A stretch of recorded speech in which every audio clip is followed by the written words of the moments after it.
Peace, guys. It's your girl, JRose. Thanks so much for tuning in to the JRose Experience. Today, we have an episode full of nothing but energy.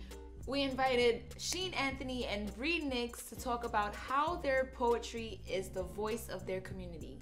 And we also had some fun with some music during our Off the Top segment when we played mixtapes. So make sure you stick around. Keep growing.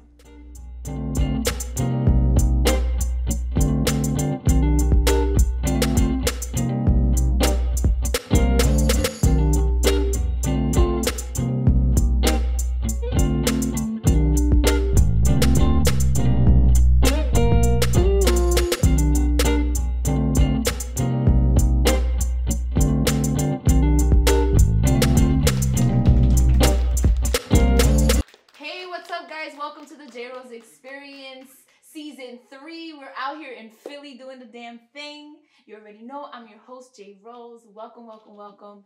I'm super hyped about today's episode. I have some really dope poets to introduce you to.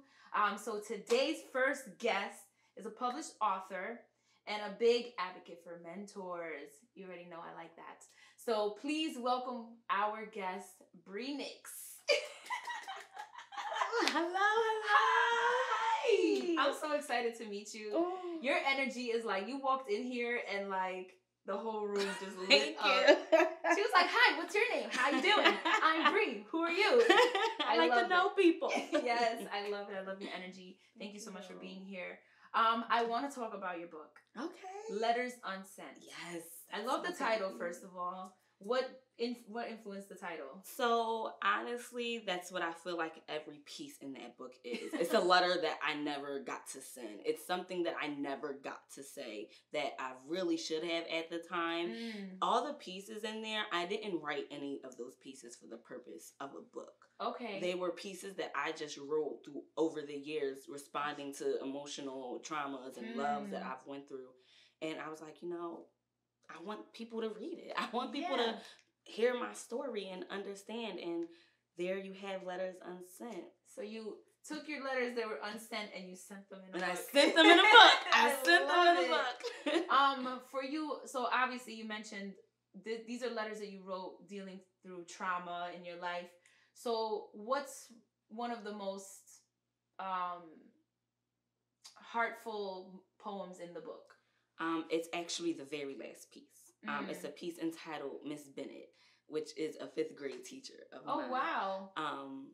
She was a heck of a teacher. Ooh, that doesn't sound good. That does not sound good. She had very great intentions. She had she did care for her students. She pushed us to do better. We had good moments, but she said something to me that really stuck to me. And it's stated in the piece. She told me that I would never make it to Penn State, only to the state pen. Oh my God. Yeah, I was 10 years old, so, and here I am, 26. Bennett, that was not right. It wasn't. And but you know what?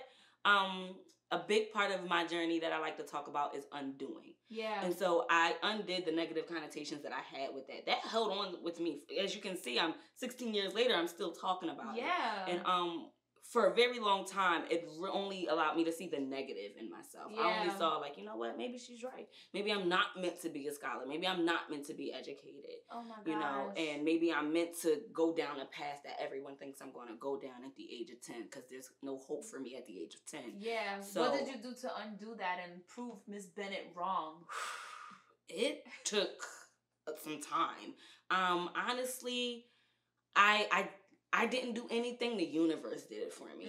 They put me through all these negative situations. I hit my rock bottom. Yeah. And that line popped into my head when I was sitting in a jail cell and was like, well, this is exactly where she told me I was going to be, ain't it? Oh my gosh. And it was rough, but I was like, but being in that space let me know even more that that's not where I was supposed to be. Yeah. I'm not supposed to be here. I'm not, a criminal. I'm not, and that's not saying people in jail are, because I fight for prison reform. Is something that I try to speak on whenever I can, whenever I have information I share. Was it because of your experience while you were in prison? Yeah, it was more so the situation that led me. Yeah. Because I didn't have I wasn't like a 2-year, I didn't have a long stint. She's like, I did 5 years in the biz. No, I did not. Okay. And I don't want to. Yes. That's no, but I was there. I got arrested with like no chance to tell my story of what happened that night. Like no one, I was put in a cell and then transferred over to the county jail and sat there all weekend and then got my sentence. And it was like, okay, no, I don't get the voice. And just that experience of not being able to tell my story, just that experience of allowing my emotions to put me in a situation like that, and my experience of trying to help someone, you know, navigate through that situation. And you got caught up in the bullshit. I got caught up in the bullshit. And there I was, and just it opened my eyes to, you need to rearrange the people you're around, because if you're around people that's getting you in these type of situations, they're not meant for you. No. They're not meant for you. And you need to look around and realize this isn't where you want to be. So what are you about to do with your life to make sure that you never end up here again? And what'd you do? I stepped into me. Oh. I stepped into my purpose. I not to say that in a selfish, you know, like it's all about, but more so like I let myself go. I used to love theater. I used to love arts. I used to love networking. And I let all that go. And I lost myself. And I finally was like, you know what? I'm not happy. Yeah. What's going to make me happy? So I just started reconnecting with things that I used to do. And then I fell back in love with poetry. And here I am. Saved you. Yes, poetry saved my life. Okay? I wish I had $1 for every time I heard a poet say that. It's the truth. It is. So are you self-published? Did you self-publish the book? Yes, I did. I published through Amazon. They have their Kindle program. Yeah. And, so it's basically self-publishing. Okay. I created the artwork for myself. You know, wow. So you put your foot in it.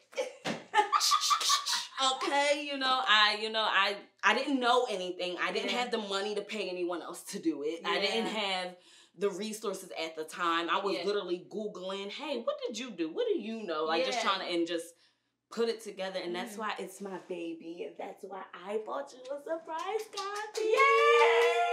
There you go. Did you autograph this? Of course it was. Why would I not? Yes. Okay, yes. I got my copy. Oh, I can't wait to read this. Yes. I'm actually going to read it tonight. Yes. That makes me happy. Yeah. Yes. Light your candles, set the mood. Ooh, you already know I'm here for it.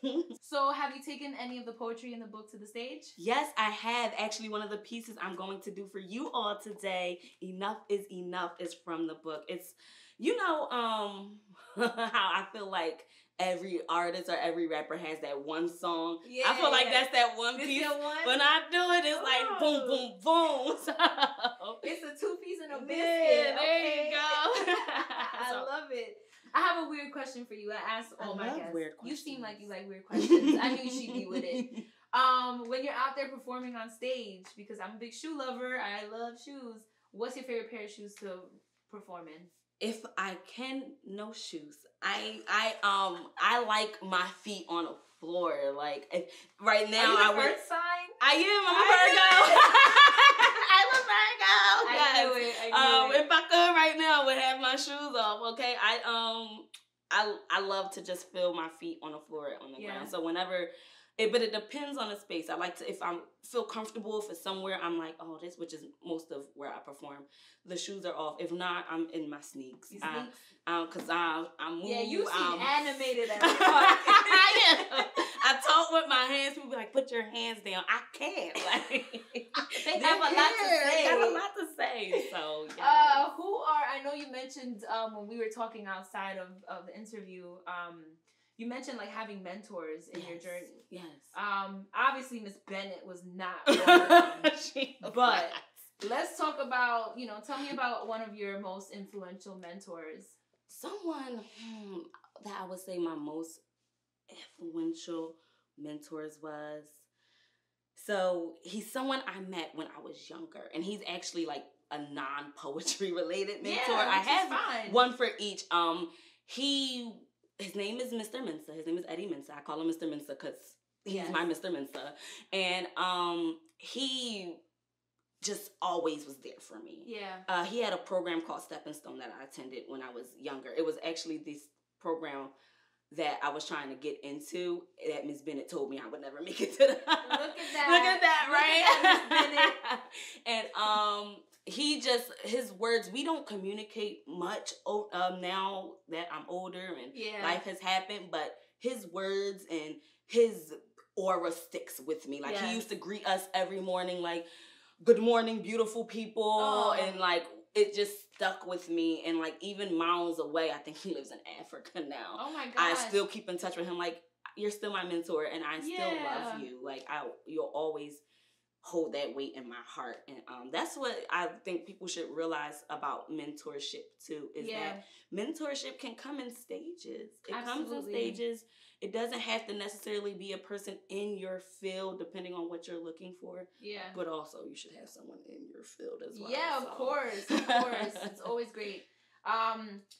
Yes, absolutely. It's really important to have a mentor in your field. So who's your poetry mentor? Okay, so it's not one specific person. It's actually a group of people. Ooh. I feel like they're the people that kind of put me on a platform. Yeah.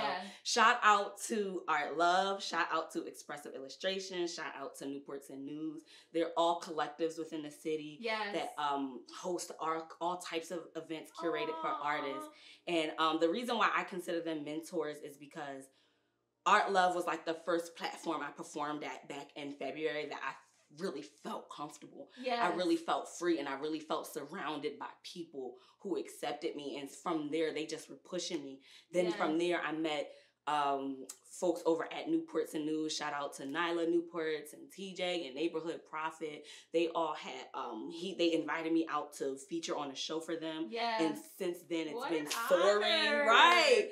And then one of my favorite people, her name is Mar. She has a nonprofit, Expressive Illustrations. If she's going to see this and cry when she sees it. But if I had to choose like a single mentor, I would have to say it's her. And it's crazy because she's not a poet. She's actually an artist. But I feel like we have to feed off each other. It's that same creative space. It's that same creative space. And she showed me like how I can actually monetize my art. She showed me that I don't need to be scared. I am everything I think I am. I need to go out there and do it. She encourages me in everything that I do. And then sometimes she tells me like, sis, maybe don't do that one, and that's what a mentor is. Absolutely. A mentor, sometimes people think that a mentor is someone who's supposed to tell you like, step by step, do this is what you need to do, that is perfect, that's great, keep doing it. And if you have that kind of mentor, you might want to reconsider, because you want someone who's going to be raw and real with you.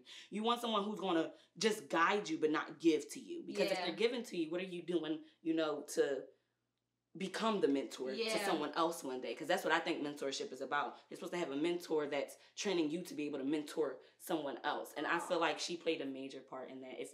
She asked me to host events now. I perform at most of her events. She always puts a spotlight on me, and for that I'm like forever indebted. So them as a collective and her as that's so dope. Wow, what a blessing. Yes. See, guys, you have to go out there and find your mentors. The raw ones, the ones that are going to tell you when it's good, when it's bad, and keep you in check.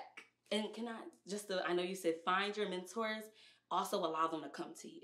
Because I wasn't looking for a mentor. I wasn't looking I just stumbled across like, oh, wait, you want to take me under your wing? Y'all want to embrace me? That says a lot about you, though. Does it? I mean, a lot of people come to me and ask me to mentor them, and I'll try to guide them as much as I can, but there's certain people that I reach out to them because of what I see in them, and I'm like, I want to take you under my wing. Yes. I want to see you take it to the next level. Yes. So I definitely see how that's such a beautiful story. I love it. Thank you. So are you ready to give us some Enough is Enough? Heck yeah! Yes! All right, cool. We'll be right back with a performance from Bree Nix from a poem that she has in this book, Letters Unsent. We'll be right back. Enough is enough. I am tired. I am drained. Enough is enough. Pouring and pouring until a final drop is left. Judgment so cloudy with this final drop, I've become obsessed. Not sure how to spirit, so all that I have isn't gone. Enough is enough. Craving a moment to reconnect with myself. Is it near? Is it far? Has it been given to someone else? How dare they allow it? How dare they not see? How dare they continue to allow me to refrain from my peace, to favor those surrounding and forget about me. Enough is enough, or maybe they did not see, or to care was not their concern, but yet their burdens I bear and they're my concern. This ain't right. This is not okay. Heartbreak Hotel is the only place I'll make it today. My soul screams in agony from a silently suffered pain. Enough is enough. No more questions, no more pleas. I just want everybody to fuck away from me. Here I am loud, here I am angry, here you are gawking at me as if I'm crazy. Take a moment to listen, an instant to see. Enough is enough. You would have seen the emotions building inside of me. This is not new. This does not come astray, but it comes with all the pouring and bearing and sympathies that come with my day by day. Enough is enough. Just say no. It is quite easy. No, it's not. Not when my purpose is pleasing. Not when I've been left alone one too many times, turning in circles to stand by the surrounding sides. Never wishing to inflict the pain I felt when being dangerously in love led to me, myself, and I vowed never to leave those who needed me behind. In return, I forgot that the purpose of pleasing applies to my own throne. Not turning everyone chaos into my own mess. No, it's not spoken from an evil tongue. It's spoken from a place of love within my own nest. If the surrounding cannot fathom what it is that means, then turning to please them is not where I should be. Ladies, want to know what I love as much as chocolate? Fashion. So of course, I'd end up dressing in some Fashion Is My Chocolate styles. Head over to fashionismychocolate.com for collections with unique details, comfortability, and versatility. Use our promo code to be the sweet tooth of fashion no matter what mood you're in.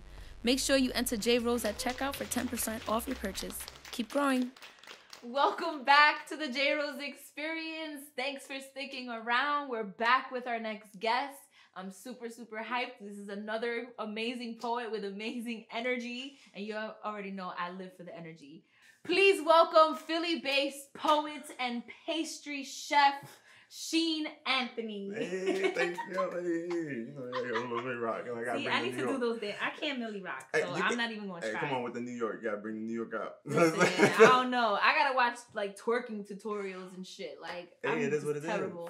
Thank you for coming. I'm so excited to meet you in person because we met digitally. And this is really cool. Reading your bio, I remember reading something about how you had to overcome some of your fears as a poet and a performer.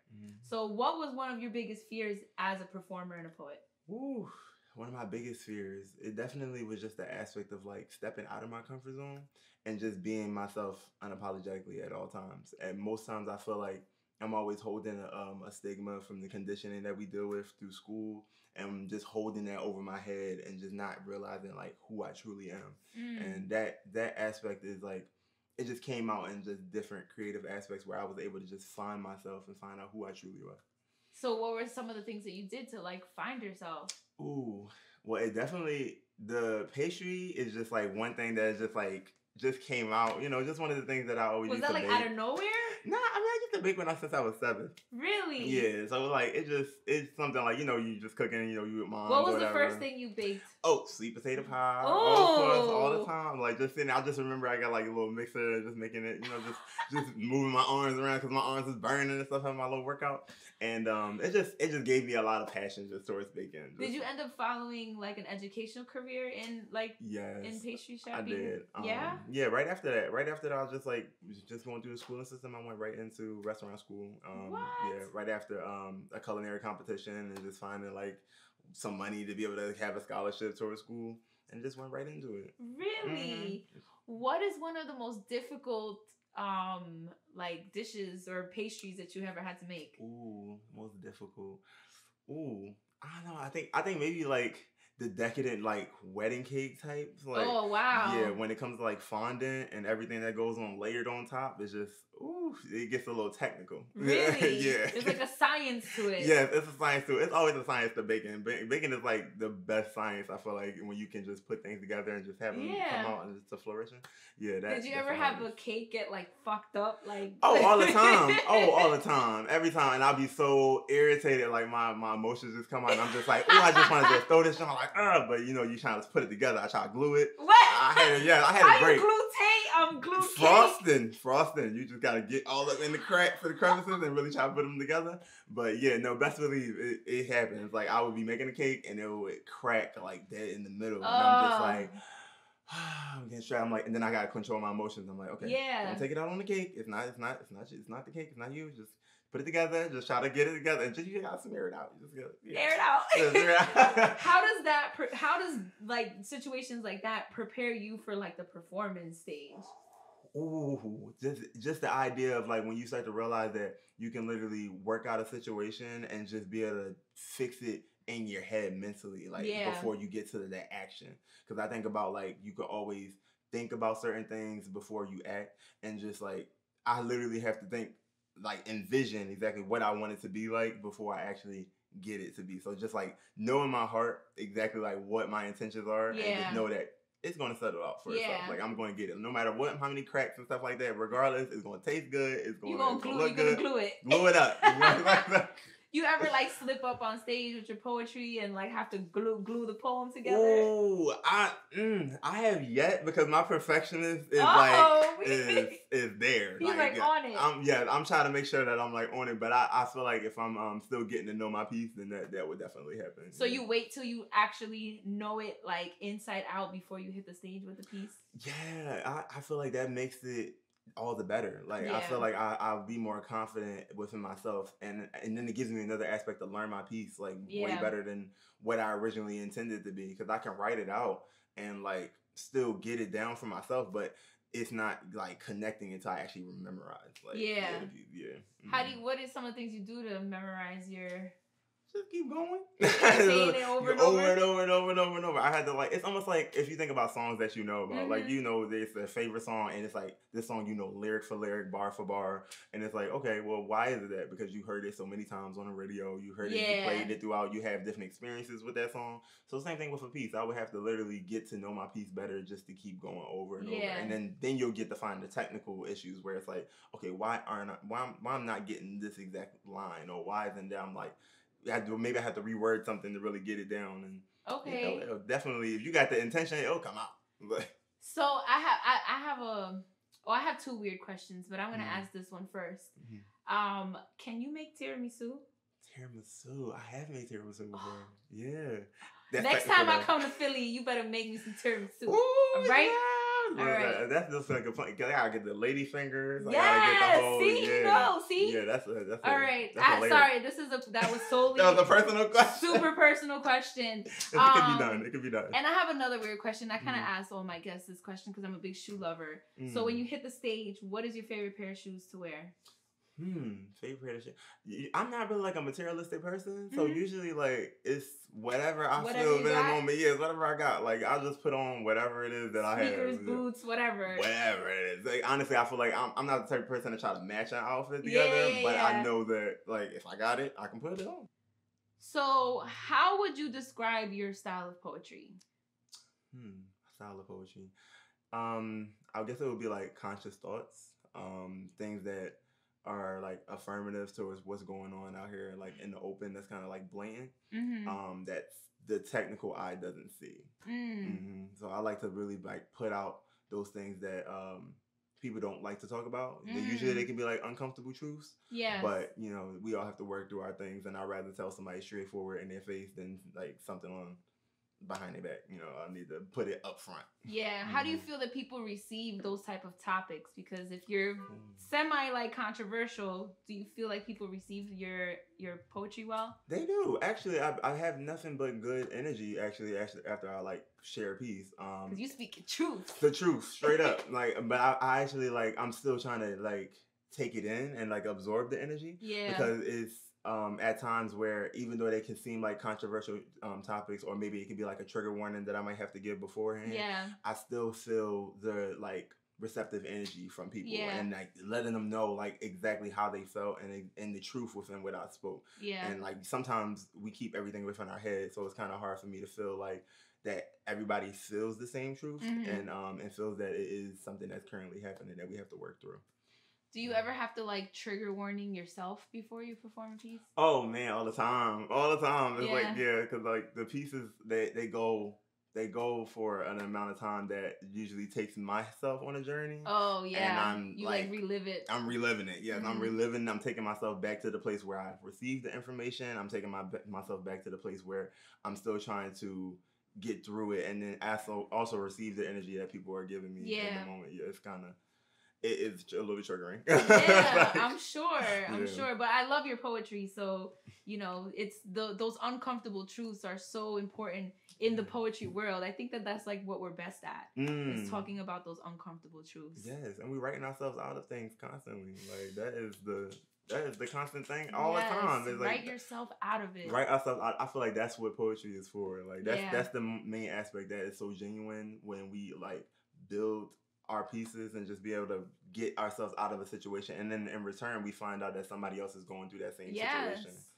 That shared trauma. Yeah, it's shared trauma. That shit connects us all. Whew. It can be heavy, but it definitely does connect us, and it helps us all at the same time. Like, absolutely.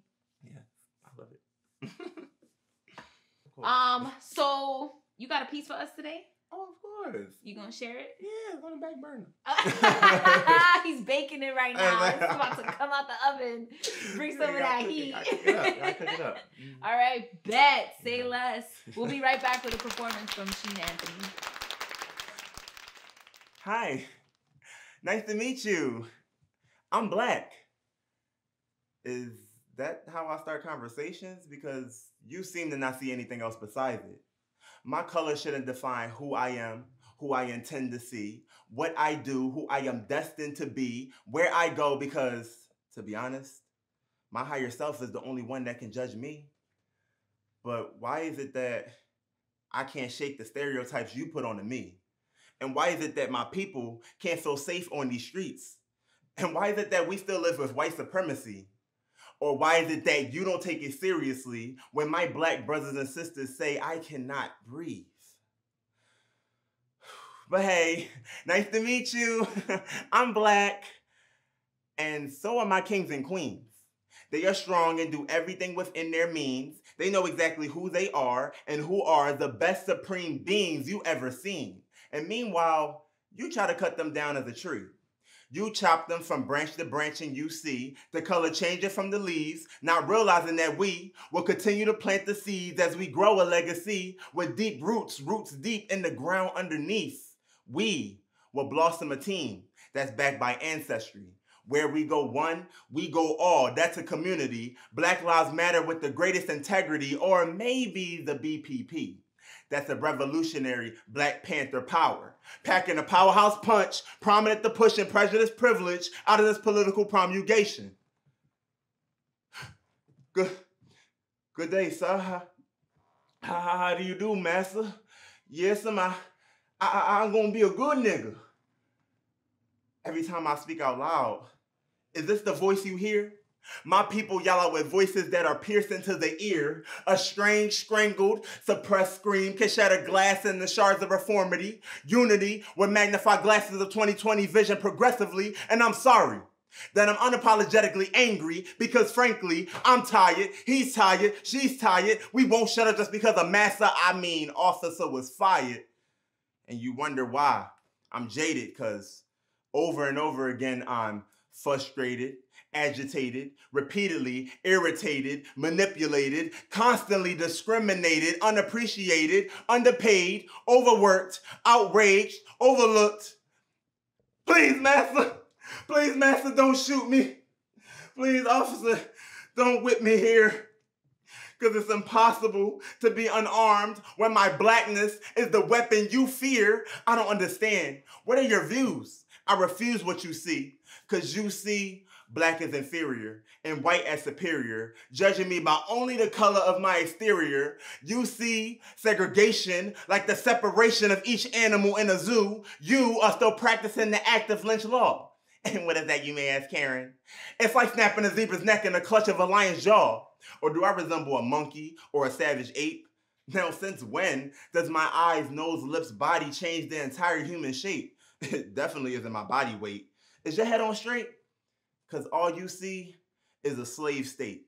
Now, you cannot change the state without changing your state of mind. It's non-aligned, correlating much hate, interrupting my line of fate, opening the golden gate, increasing the mortality rate. And how can you hate? Oh yeah, Karen, I forgot. You hate because you deflate, decreasing your air until you abate from your pedestal. Unethical acts are taught. And have you forgot? Anything you learned can be unlearned. Meeting adjourned. I have been warned. You're literally armed. Racism and bigotry is shown upon your face. And how can you discriminate when we're a part of the same human race? Greetings and salutations. I'm still black. And when you lift up your blue straw hat, apparently you cannot handle that. Once again, how can you hate? How can you hate me when you don't even know me? Because you never met me, never spoken to me, know absolutely nothing about me, but you want to inflict pain onto me? This sounds like a felony of the first degree. And you know, they always say that ignorance is bliss. And I'm wondering how. When my brothers and sisters unarmed end up in 6-foot deep pits, we are pissed to what's causing this shit.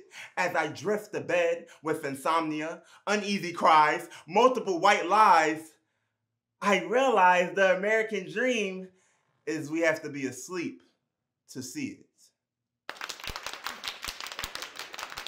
I'm so excited I got both my kids' appointments to get their hair done at Shining Star Kid Salon in Brooklyn, New York. The best part is, I get to pick up a couple of my favorite natural hair products like their Fearless Edge Control, or their Fearless Hair Oil. And these are just some of my favorite products to style my hair with. Head over to ShiningstarKidSalon.com to order from their line of natural products the whole family can enjoy. Or make an appointment if you're in town. Use code JRose20 at checkout for 20% off your online purchase. Keep growing. Whether it's tax season, the holidays, or whatever falls in between, you want to make sure that you're being smart with your money. So go visit my girl, Queen Candace, at the Queen Blueprint to learn how to gain your financial freedom. You could get a personalized debt payoff plan, a full financial overview, and learn to repair your relationship with money. Smarter money moves are waiting for you at www.thequeenblueprint.com or call 877-387-BLUE. Use code JRose20 for 20% off of all our financial services. Welcome back. We are here with our two guests. We got Bree Nix, we got Sheen Anthony, and we're about to have a nice group discussion, and then we're going to get into our off-the-top game. Y'all ready? Ready? All right. So what I wanted to talk to you guys about was both of you, your poetry is very strong, right? Very like in there, in your face. So, and a lot of it talks about a lot of issues that are going on in your community. So I want to know, in what ways is your art the voice of your community? Got us first. Okay. Well, if you insist. I feel like my poetry, I would say, is the voice of the community because I really feel like I say all the stuff that no one else wants to say. And I speak up for a group of people that's left behind. I speak up for the people that we're giving up on. I speak up for the people who want to fight the fight, but they don't know where to start. And that, I feel like, is a major issue in our community because we all want to do something about it, but not everyone knows how. And we all want somebody to believe in us, but when we hit that rock bottom and we're like, yo, this is just my life, it's hard to pull ourselves out. So I use my poetry to pull you out. Like, get out. You're not going to stay there. I won't let you. So that's what I try to use how I try to use my voice to stand up for the community in which I was brought up. Absolutely. I love that. I feel the same way. It's like I feel like I'm speaking for the unspoken. Like I'm like the people that really doesn't have a voice, and it's kind of hard for them to actually be heard for the things that they say. And also, I feel like I'm speaking for the people that are called crazy. It's like a lot of people in certain topics, a conversation, you find yourself holding back information because you feel like they're going to judge you or they're going to look at you a certain way. Yeah. They're going to literally take it and mistake it for a stigma that's going to like literally deteriorate who you are as a person. So you start to realize you can speak on a broad perspective that can bring everybody in and realize like the truth that you're speaking on. Like, I'm still trying to help you. I'm still trying to help each other. Like, I'm speaking for the broad perspective of how we need to unite and still have to grow out of it. What for you out here in Philadelphia, what do you think is one of the biggest issues that need more voices? I know there's a lot going on. Well, for me, I'm a put on my educator hat because I'm also an educator and say our youth is so left behind. I feel like our youth I feel like they think there's no hope for them. They cut half the resources for them. They don't provide them with proper education, and they don't give them chances. You 12, 13, and you rob a store, you in juvie for the next 5 years. There's no, well, why did he have to rob a store? Is there something going on at home? Why can't he provide for himself? Why does he feel the need to turn to the streets for protection? No one's getting into the streets and talking to our youth about that. And there's so many great programs that's also in the city, but they're not highlighted. Like the crimes that are committed or the ones who are shooting or getting shot. And those are important stories too. But I feel like, what did they teach us? 2 positives and a negative. If you're going to talk about the negative, then you better have 2 positives to go before it, so that when you talk about the negative, people know that there's resources to solve that. So that's what I personally feel like in Philly is left behind. If we touch on our youth, if we let them know, like, hey, the arts in the city, if you're an artist, you can thrive. If you want to be a scientist, you can thrive. This city is filled with so much knowledge, and it's like you have to pay the price to get it. You can't be from right around a corner on of 10th and Dolphin and just be given that. You have to search for it. Your parents have to know where to. Why isn't it easily accessible for us? And that's one of the biggest problems that I think, because I think that leads to all the other problems. Absolutely. How about you, Sheen? That's definitely the aspect. It's like the youth, and when you think about the aspect of like how the schooling system is set up, they like, and when I think about African American history specifically, because I like to think about the unification between like people knowing their actual worth and knowing that I can call someone and say, you are a god, I am a god, you are a goddess, I am a goddess, you are a king, I'm a queen. You know, you like, well, I can be a queen too, you know. It's like just thinking about like knowing your worth and being able to actually look at it. When I think about the schooling system, I think about African American history. And one of those aspects that really bother me in African American history is that they always start at slavery. And it's like, why not go back? Like, you're not really informing the kids of their actual identity or the actual worth of who they are. And then we're in this constant race of trying to find out our own identity. And it's like, why is it that we can't go into like creative outlets right away? Why is it that we're always thinking about monetary value? Why are we always thinking about the aspect of what money or chasing a bag, or literally it's always some type of aspect or some type of ideology that can be transferred into a negative conception on how you're living your life. And also thinking about some of the things that we're conditioned with our family. Some of those things can be a little traumatic, the way that you're brought up, such as ass whoopings. Even though ass whoopings have teachings connected with them, they're not. I definitely got my share. Listen, everybody got their share of ass whoopings, but it takes you back to the mindset of a slave. And it's different, and it goes from the physical aspect to the mental aspect. So it's really like harder to break the mental when you're literally being physically beat to get something down. And how are you going to teach the light soul something for your physical body? It doesn't correlate. So a lot of people doesn't have that aspect. So I like to just really be able to teach the broad perspective of unification, and just know that, you know, once you're able to learn, you're there to teach. Same thing about the educator. There you go. If you had like the power to make anything happen in the city, what's one thing that you would do for the city to make it better? You got it. Gosh, one thing. One thing. You each get one thing. You start with your you start. I'll see, at this point, I feel like I'm wide awake, but I guess I would just snap in the blink of an eye and make everyone ascend to the point of just waking up. Waking. Thanos, right?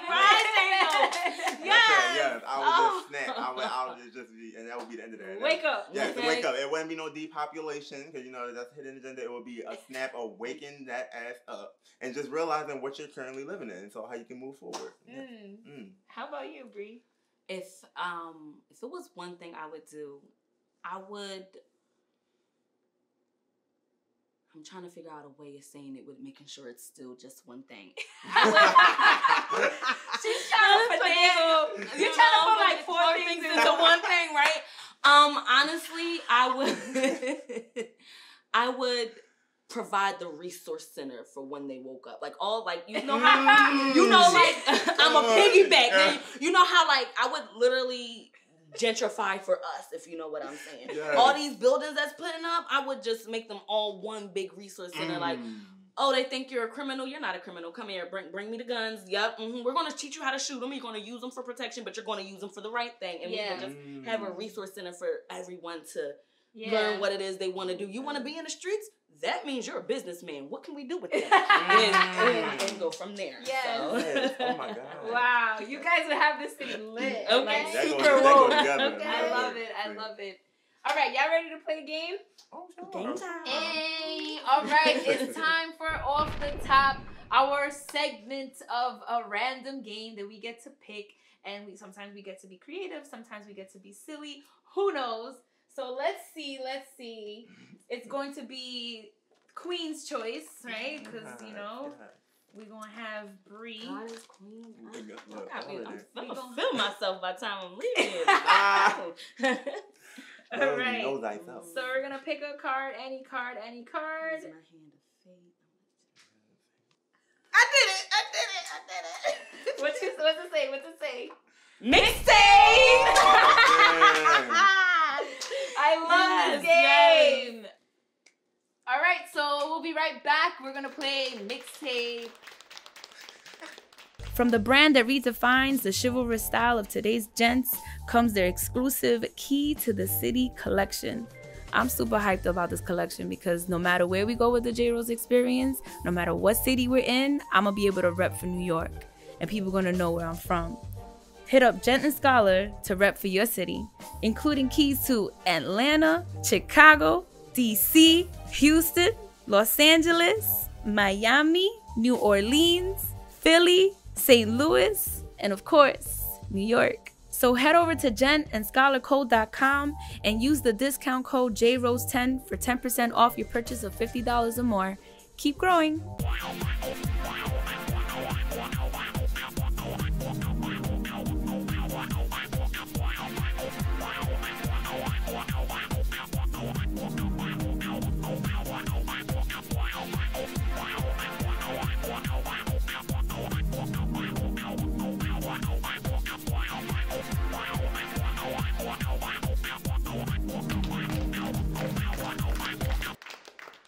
And we're back.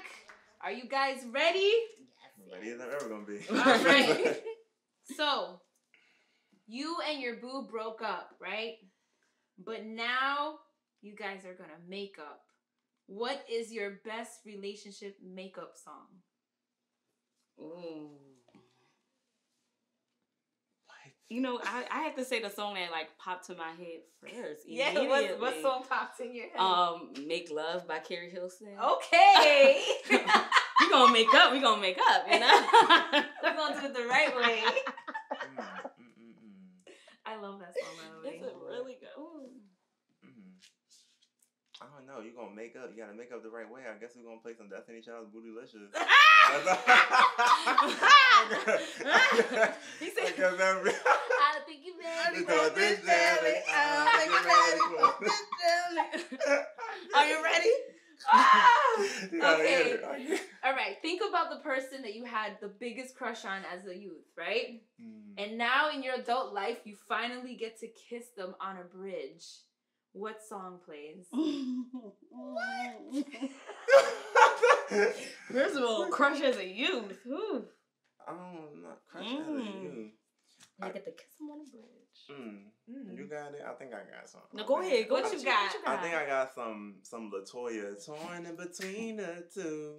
Oh, I really wanna be with you. But something is telling me actually you belong Because if they came back, that must have meant something. That's what I'm saying. So you said childhood crush. That might not have been for me.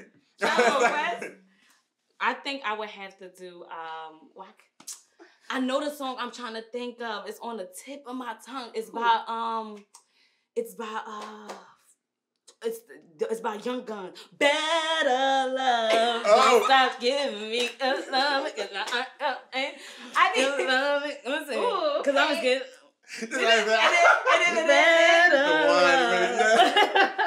I love that song. That's a jam. With the wine though. Oh my god, yo, y'all like they're gonna have this mixtape like super extra ready. Yeah. Oh my god. What song defines your teenage years? Young, wild, and free. So what? We get drunk. Yo. So what? We smoke weed. Who's that? Wiz Khalifa? I can't. What my childhood?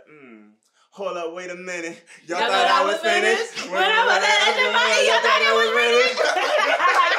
That was your teenage years, though? Child, that was my going out to high school song. Like that was like we literally went out like that, and when that John played, we just caps and gowns, everything, just hey, that was for real. I mean, Philly though. Philly, right? yeah. How could you not? Yo, we're gonna add these songs to the JRose Experience mixtape. I promise you. Every season, my guests come up with some amazing songs. I do have a last question that I ask every single guest that comes on the show. So I'm a very strong believer that creative people are we're like mutants, right? We do things that other people can't do, right? We create in our minds and we turn into something tangible. So what would you say is your superpower? Connection. I feel like, for lack of better terms, I can connect with anyone. I feel like I know sometimes when people telling stories and people say, I understand, it gets annoying because it's like, do you? But I genuinely understand. Yeah. I'm young, but I've seen and experienced a lot in my life. And if I don't have a story for it, I know someone who has, and I've heard the situation, and I can connect. Even without us even talking, I feel like I can walk in a room and feel, the connection. You sure did that. So I feel like that's my superpower. I can see that. How about you? Other than baking? Other than baking, I don't know. I want to say empathy. And then it goes into a deeper level like telekinesis. You can move shit with your head? That's one thing of like connecting the spiritual realm to the physical. So I think about like when we write and the things that we create, no matter what creative it is, no matter if it's like jewelry or if it's just customized shirts or just crystals, or anything you want, like your own being, you literally are pulling something from the spiritual and you're making it physical. So I think about that aspect, and then like telepathy. You ever had like synchronicities happen when you're thinking about somebody and then they call you? Oh yeah. Yep. See, and it happens all the time. Or repeating numbers. It always happens all the time. It's just a confirmation from the universe letting you know that you have a deeper purpose than what you know of. So you're like super spiritual. We gotta connect because I'm here for it. Stepping into conversation on camera. No. That was great. I think that both your superpowers are definitely your superpowers. You definitely show those characteristics in you. Just from meeting you in person and knowing you guys through social media. Thank you guys for coming on the show. Thank you for having us. I'm so excited. I can't believe I'm sitting on this couch with you guys. Manifestation. Yes. So before we say goodbye, please tell the audience where they can find you, where they can follow you for more of your work. Okay. Always start with Instagram for me. My Instagram is Breenicks, BREE.NICCS. From there, you'll find my YouTube. You'll find my Facebook, Twitter. I have a website launching at the end of the month. Breia Nicole. Thank you. BreiaNicole.com, and you'll find more about me, my movement, my mission, and what I'm trying to do as an artist. And also, you can find my book, Letters Unsent, on Amazon. It's available paperback, Kindle. If you're in the Philadelphia area, I can also deliver, cut the middleman. That's right. You already know those fees. Okay, are crazy. How about you? Man. Where can they find you? You can find me Instagram, same thing. So it's Sheen_Anthony. That's SHEEN_Anthony. And then also for as far as like pastries and stuff, it's like desserts with Rasheen. So that's desserts. Desserts. Yep, with, and then Rasheen. That's the hardest part. RAHSHEEN. There you go. You need, there you go. Yeah. Please Follow these amazing creatives. They're in Philly, but you can definitely connect with them from anywhere in the world. Make sure that you follow us, of course, on Facebook at The Rose Garden Events. Make sure you follow and subscribe our YouTube at The Rose Garden Events. And you can find us on the gram at JRose Experience. And I'm your host, JRose. You can follow me in my Crumble Thoughts. Thank you guys for tuning in and have a wonderful day. Keep going. Peace.